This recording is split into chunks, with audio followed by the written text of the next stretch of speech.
Pernahkah Anda melihat mutasi rekening dengan keterangan PBK, Credit from Many to Many? Lalu tiba-tiba muncul kekhawatiran, ini dianggap penjualan nggak ya?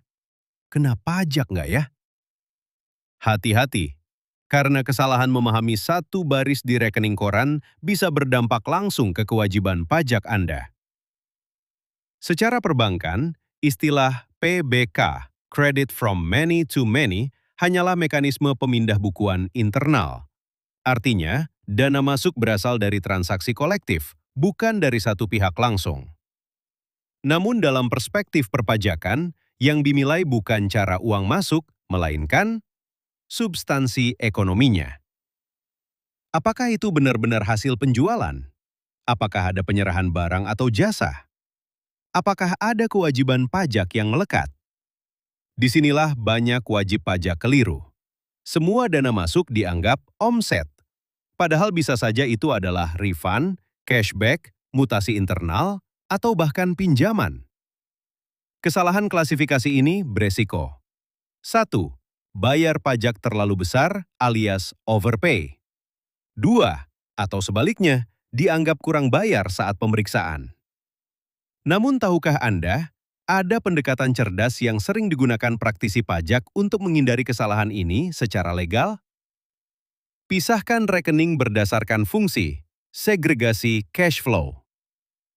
Gunakan rekening berbeda untuk operasional bisnis, dana pribadi, dan settlement marketplace payment gateway.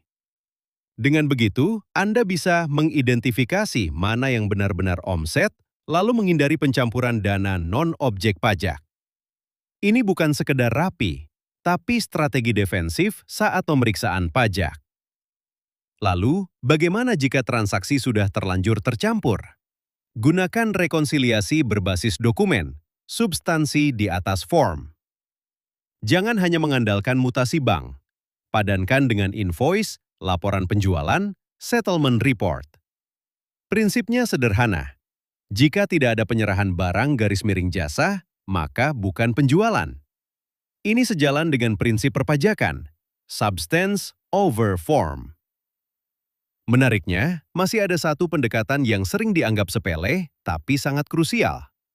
Dokumentasi narasi transaksi, audit trail.